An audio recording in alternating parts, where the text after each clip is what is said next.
न थके हैं पैर कभी, ना हिम्मत हारी है, हौसले बुलंद हैं, वो उत्तराखंड की नारी है। दोस्तों, संघर्ष साहस जिंदगी में, देखते हैं रेखा का सफर। मैं रेखा पांडे रानीखेत में रहती हूँ और रानीखेत से हल्द्वानी टैक्सी का काम करती हूँ। दोस्तों, दुख, तकलीफ, परेशानियां, ये तो जिंदगी का एक हिस्सा है। जिसने इनसे पार पा लिया, समझो वो संभल गया। लेकिन इन सब का सामना करने के लिए जरूरत होती है हिम्मत और बुलंद हौसले की। इसी हिम्मत और हौसले का जीता जागता उदाहरण है आजकल सुर्खियों में आई उत्तराखंड की पहली महिला टैक्सी ड्राइवर रेखा पांडे। रेखा, जो कि रानीखेत की रहने वाली हैं, जिन्होंने समाज सेवा में मास्टर्स की डिग्री ली हुई है, साथ ही साथ जिन्होंने LLB की पढ़ाई भी की हुई है। मेरी फैमिली में मेरे हस्बैंड और मैं और 3 बेटियां हैं। मेरी बड़ी बेटी 9th में पढ़ती है, छोटी वाली 5th में और सबसे छोटी वाली नर्सरी में। मेरे हस्बैंड एक्स आर्मी है।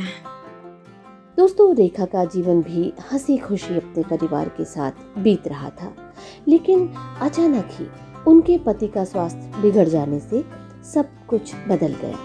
कुछ ही महीनों में परिवार के सामने यह नौबत आ गई कि परिवार का पालन पोषण अब हो कैसे। ऐसे में रेखा ने अपनी हिम्मत और हौसले से काम लेते हुए टैक्सी चलाने का निर्णय लिया। एक हिसाब से कहा जाए तो ऊपर वाला मेरी एक तरह से परीक्षा ले रहा है। मेरे साथ ये सडनली हुआ है क्योंकि मैं वेल फैमिली से थी। मेरे मायके वाले भी संपन्न हैं और मैं इकलौती बहन हूँ अपने भाइयों की। तो मैंने स्ट्रगल के नाम पे तो कुछ भी नहीं देखा था। मैंने बेसिकली काम तक नहीं आता था मुझे। शादी से पहले मैंने तो सब कुछ अपने ससुराल में आके सीख रखा है, खाना बनाना इससे लेके हर काम।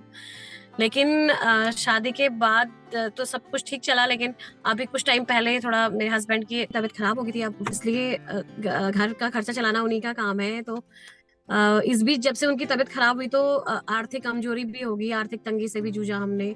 तो पूरा परिवार का मतलब मैनेजमेंट ही सब कुछ गड़बड़ा गया, पूरा बजट गड़बड़ा गया था हमारा। तो इसमें समझ में नहीं आया कि मैं क्या करूं, किससे हेल्प लूं, क्या। अब यहाँ पहाड़ों में तो ऐसी कोई जॉब वगैरह भी नहीं होती है, कोई ऐसे वो भी नहीं है, उद्योग भी नहीं है कि जहाँ पे महिलाएं वो कर सके। फिर बच्चे भी छोटे हैं, तो मेरे लिए बहुत मुश्किल हो गया था ये सब वो कर पाना। तो फाइनली फिर मैंने ये डिसीजन लिया कि मैं ड्राइवर से तो कोई इनकम थी नहीं, तो मैंने फिर ड्राइवर हटा के मैंने खुद ही टैक्सी चलाने का फैसला लिया।